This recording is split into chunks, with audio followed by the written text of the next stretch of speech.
তো hello guys, তো তোমরা দেখতে পাচ্ছ আমাদের একটা গিফট যা সোনালি পাঠিয়েছে আমাদের ইউটিউব চ্যানেলে ভিডিও বানানোর যে সোনালি সে পাঠিয়েছে। যদিও তার ফোনটা আপাতত খারাপ হয়ে গেছে, তো ফোনটা খারাপ নয়, হারিয়ে গিয়েছে, তার জন্য সে ভিডিও বানাতে পারছে না, তো ব্লগসটা আমি বানালাম। তো একটা আমার গিফট পাঠিয়েছে, এটা আমার বার্থডে গিফট। এখানে দেখতে পাচ্ছ হয়তো ওপেন ওয়াল লেখা আছে বা নাও দেখা যেতে পারে ক্যামেরাতে।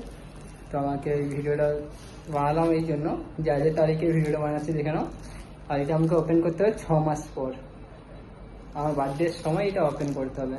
আমি তো আপাতত কাজের সূত্রে তো বাইরে থাকি, তার জন্য আমার তো হয় না ভিডিও বানানো বা কিছু, আমি ভিডিও অতটা বানাতে পারি না। বাট ও আমাকে বলেছে যে ওর ফোনটা খারাপ, তো আমাকে ব্লগস বানিয়ে রাখতে, যে এই গিফটটা আমি পেয়েছি কিনা। তো পেয়েছি অলরেডি, দেখতে পাচ্ছ আজকের দিন আমি ভিডিওটা করলাম, কারণ আজকের দিনের ডেটটা দেখতে পাবো। আর এটা আমাকে ওপেন করতে বলেছে আমার বার্থডের সময় 6 মাস পরে। তো কে আসবে না আসবে না তার জন্য এখন আমার জামাইবাবুর হাতে পাঠিয়ে দিয়েছে। তো আজকে ভিডিওটা এইটুকুই।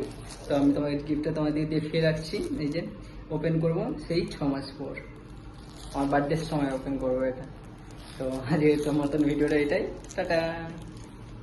তো তোমার যদি বলতে পারো এটার মধ্যে কি আছে, বাট আমি জানি না এটার মধ্যে কি রেখেছে, এটাই আমি বুঝতে পারছি না। প্রচুর মোটা আছে, মাঝে প্রচুর কাগজ দিয়ে ভর্তি করেছে, কিছু একটা গিফট রেখেছে। তো দেখা যাক তোমাদের সোনালি আমার জন্য কি পাঠিয়েছে। তো দেখা হবে সেই জলতে খোলো, টাটা।